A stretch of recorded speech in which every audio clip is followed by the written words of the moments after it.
Alright, Hobby Warriors, so we are down at the hobby table. So if we were to just put like some sand and some flock down on the base, I mean, it'll look nice, but it doesn't really give you a sense of how gigantic these machines are. Now, what I have down here on the table are a selection of little bits and baubles that I picked up. So we've got some 6mm terrain from Perfect 6 miniatures. So we've got some cool pieces like this ruined building. We've also got a ruined tower. We've got a pillbox, little bunker. We've got some ruined Gothic style walls. And lastly, we've also got some sandbag emplacements. And then from Vanguard Miniatures, I picked up some of their Cyber Shadow Technocracy miniatures. So these are 6mm miniatures that are meant to look like Adeptus Mechanicus infantry. They're alternative sculpts for Epic Warhammer 40,000. And then I've also got some supply crates. And lastly, some fuel barrels. Now, I've gone ahead and mounted all of these onto bases just to make them easier to airbrush so that we can get some primer on them. And then also notice, because these are so tiny, I actually left all of these, like the barrels and the infantry, on their sprues. We're going to go ahead and paint them on the sprue, and then once we're ready to put them on the bases, we'll go ahead and clip them off. But we've got everything ready to airbrush, so let's go ahead and get started. Alright, Hobby Warriors, so first we're going to prime all of our bits with Vallejo Gray polyurethane surface primer. This is going to give us a nice, smooth base layer to work up from. I love Vallejo primers. You'll notice in almost all of my videos that's really the only primer I ever use. Of course, there are other good ones on the market, but that just happens to be my favorite. Super easy to airbrush or paint this on with a standard brush. But after we've got all our bits primed, we're going to go ahead and move to all of these scenery bits, and we're going to spray those with Mechanicus Standard Gray. Because we're in an urban environment, that'll give us a really nice base color to work up from for all of the stonework. So with this color, we're going to go ahead and hit everything except for the infantry and for the select bits that we're going to use contrast paints on. You want to make sure that you get really nice coverage here. So make sure that you're spinning your bits around, getting into all of the nooks and crannies of all of the debris. We want to make sure that we have great even coverage. You don't want any of that raw material to be showing through once we start hitting things with weathering powder in later steps.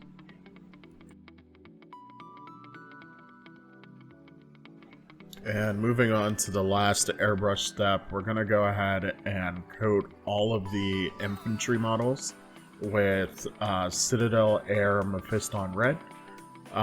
This will give us the majority of the color for the model because they're wearing really heavy cloaks that are obscuring most of their body. So this will get most of our color done for those models very quickly coming out of the airbrush. You could, of course, if you don't have an airbrush, paint this on with a brush as well. Just use really thin coats.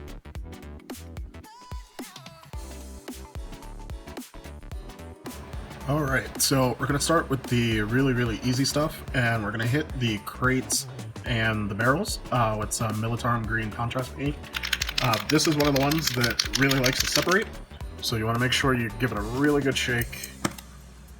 I shook it for a solid minute or so off camera so that you guys didn't have to watch me do that.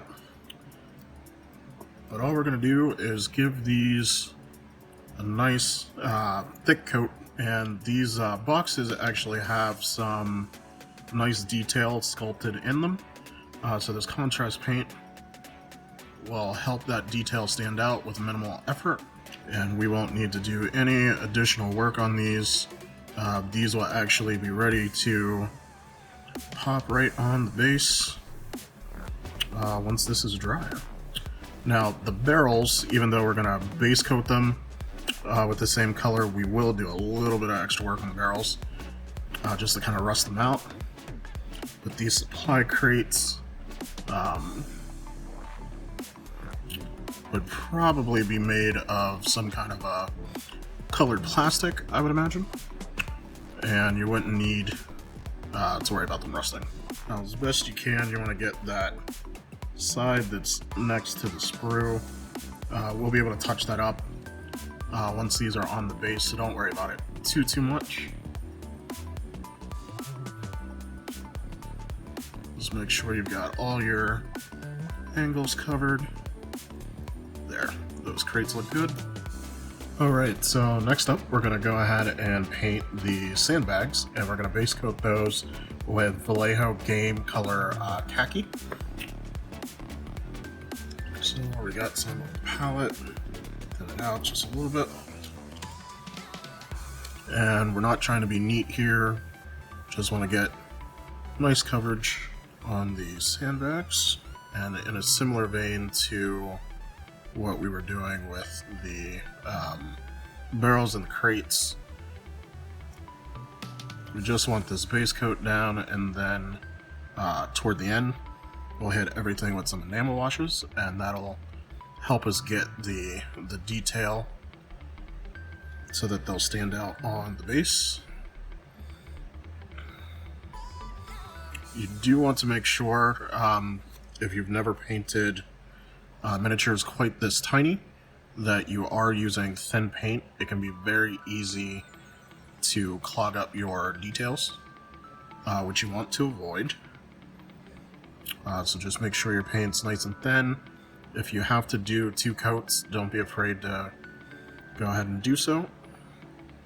It's always easier to add a little bit more color with acrylics than it is to take color away.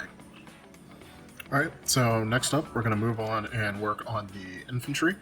And for all of their silver bits, we're going to go ahead and pick them out with P3 Quicksilver. Now this is a very, very bright silver, but that choice is deliberate. So once we are done with our base coats, we'll hit it with the enamel wash, and then we'll remove the majority of that enamel wash, and then this Quicksilver color ends up becoming your highlight.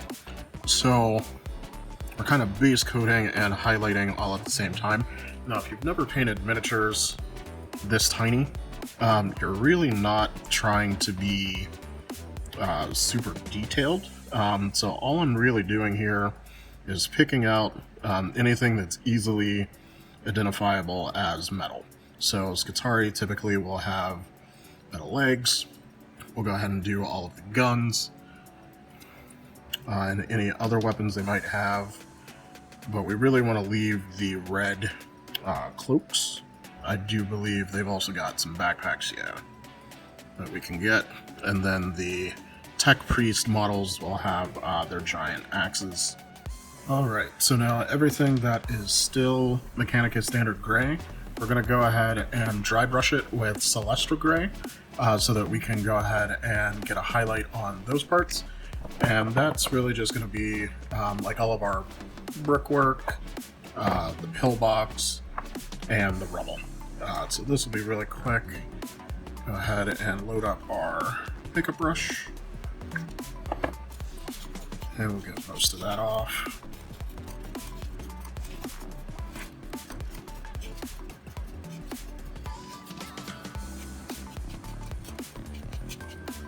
And got that loaded pretty well. And we're just going to dry brush to go ahead and pick out all of those edges. And so later on, once we hit this with our enamel wash, I have all these highlights already applied for us, and this will just pop in a nice easy 2 steps. Alright, so I decided to do a couple more steps just to add a little bit more color. So with this building, since it's mostly brick, I'm going to go ahead and hit that with some Flesh Tear's Red Contrast. And I do just want to keep this on the brick. This will just give us a nice little splash of color on the base. And give us a little bit of variation. And also add a little bit of realism. As buildings in the war zone would have been quite possibly made out of multiple different materials. Now, I'm not overly concerned with being super neat here. This is all supposed to be destroyed, and we're going to be covering a good bit of this up anyway, once we start weathering. Alright, so on a couple of the pieces we've got some earthworks that aren't going to be like rock-based texture. So I'm going to go ahead and base coat those with leather brown from the Army Painter. Now this is a very thick paint, as Army Painter paints tend to be. So you just need to thin that down with a little bit of water. We're just going to go ahead and get that in here in this ground cover, which will be the base color for our dirt. Alright, so now it's my favorite part of the process, where we are going to douse absolutely everything in an enamel wash. So I'm going to use this panel line wash from Ammo by Mig. It's a really dark brown color. So what we're going to do is just put a fair amount of this into the cap. And now normally I would not thin this, but I am going to add just a little bit of thinner, some white spirit, just because we're working with so small of a scale. This will just help it flow a little bit better. Alright, and so literally all we're going to do is just chuck this on everything. And this will seep down inside all of our nooks and crannies and give us some shading. And then once it's dry to the touch, we can go in and remove it from the high points and reclaim our base color and do a little blending and get some good highlights and such. This really just beats acrylic washes, hands down. So easy to work with. You can, fix your mistakes, and most importantly, reduces the number of steps required to paint. Now, so for the infantry, we're literally doing the exact same thing, just completely dousing the minis, and then once they dry to the touch, we can remove the excess and reclaim some of our color. Alright there, Hobby Warriors. So we've got all of the basing bits all painted. There were a couple of things that I did off camera that I wanted to show you guys. These guys are so tiny.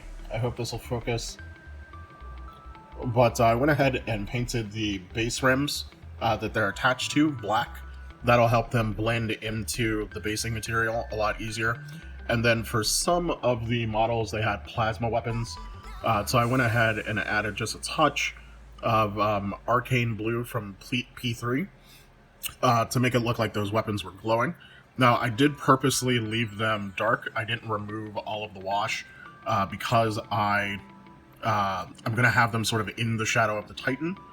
So having them dark will help them kind of blend into everything.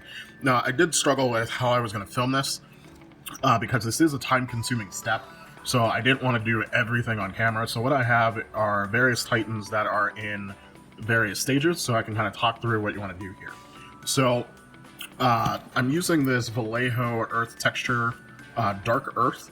It's a really dark brown, sort of dark brownish gray color that at this scale, when you get a smooth layer of it, it kind of looks like dirty asphalt, which is perfect because I want my Titans to kind of look like they're fighting in a city.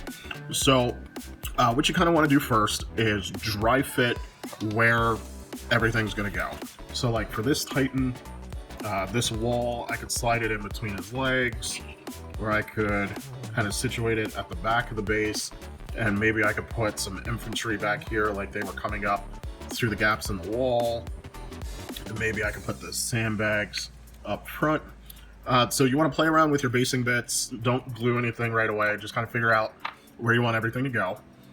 And then once you're ready to get started, you're going to take your earth texture and you're going to start applying it to the base. Now this one, as it's drying, you'll notice there's some patchy areas. You can always come back in later and touch those up. And also, there's going to be another step after this where we use weathering powders, and that'll help blend everything together. Now, with these large bits, you want to glue those down during this same step so that you can get that base texture kind of running up the side of it, and it'll help unify it into the base. So let's see if I can get a good shot in there. You can kind of see where I ran the base texture kind of up the side of the dirt mound at the base of the wall, and that just really helps to tie everything together. So once that's all drying and you've got your large pieces down, then you can go ahead and add your infantry and your smaller scenic bits. So we've got infantry guys down here on the base, small things like the fuel can there, a couple of sandbags, and there's even on the Warlord, there's sort of a back gantry area where I went ahead and stuck a tech priest coming out of the doors on the back of the torso, kind of surveying everything going on around the Titan. All right, hobby wearers, so now it is time to go ahead and put some weathering pigment onto our bases to give it some color and really punch it through for us.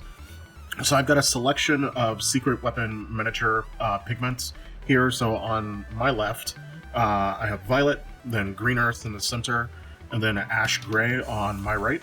So this is essentially shadow tone, mid-tone, highlight.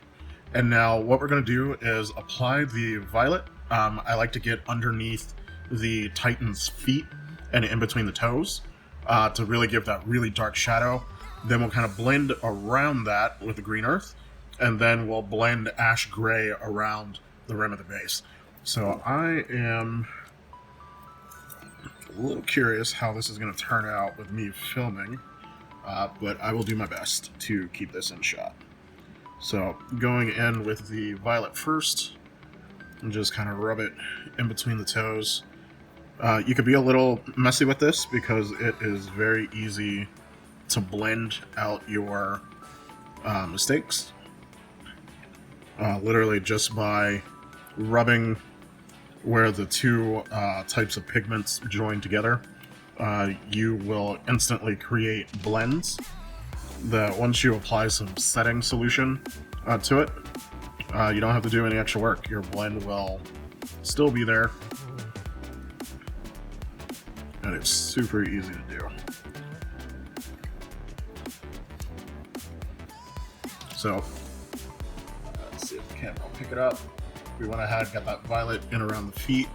I might also hit some other areas that are kind of in really dark shadow. So at the base of this wall would be a good area for some violet. Alright, so now we're going to move into our midtone, the green earth, and we're going to kind of put this right next to those violet areas. And as you can see, as I rub this green earth into that line where the violet stops, it blends it for you. Really nice and easy, almost effortless. And you kind of want to get this over most of the center of the base. You want to leave a little bit of room around that outside edge so that we have room to put the ash gray. And now these are the colors that I chose. Honestly, you can use any colors you want. Like, these are really just going to be almost filters on top of that dark gray asphalt color. So as long as you've got, you know, your darkest colors sort of where it makes sense and your mid-tone sort of where it makes sense, any colors that you want will really work for this, depending on, you know, what kind of environment you're doing. So if I was doing a desert, you know, with sand, I might use more like yellows and oranges. Alright, so that's pretty good. Need a little bit more. Yeah, that's pretty good. So you can see it's kind of blended. And now what we're going to do is lighten up the edge of the base with this ash gray. And we're going to do much the same thing. So tap the ash gray onto the edge. And then where it hits the green earth, just go ahead and blend them together. Yeah, working with the pigments dry like this, it can be so messy, but it's super easy to work with. You can get some really nice effects. Alright, so that's what the pigment will look like once you've kind of got it all placed. Now, because this is a gaming piece, I do believe in setting your pigments. So I use Absalon pigment fixer. And now for something like this, I actually decant a little bit of it into a spray bottle. So this way I can hold this about a foot away from the miniature so that the air displacement from the pump doesn't jostle the pigments while they're on the mini. But give it a couple of spritz, and then once your fixer is on there, it will look something like this. Now this one, the fixer is still drying. Now the fixer will darken down the pigment a little bit, but that's the small price you pay for having something that's semi-permanent and won't rub off easily. Now there are other things that you can do. So this Titan, on the building here, I used a green pigment powder. That one was Sewage Muck by Secret Weapon. And then on my Warlord, because we had that destroyed red brick building, I used red brick pigment powder on some of the rubble to tie it in with the building. So there's always little extra bits and bobs that you can do like that. But I'm going to go ahead and let these finish drying, and then we'll take a look at the finished Titans. Alright, Hobby Warriors, so these first few shots are photos that I took as soon as I was done preparing the bases. I was super happy with the way that they turned out. This was a low-stress way to get my Titan bases looking great. These next handful of photos were from a game that I played immediately after these were dry with another local St. Louis player. So the Legio Demisium Titans in these photos are his. If you want to follow him, you can check him out on Instagram at Johnny Excalibur. I'll go ahead and put a link in the description. But that's it today, Hobby Warriors. Let me know if you have any questions down in the comments, and I'll see you in the next video.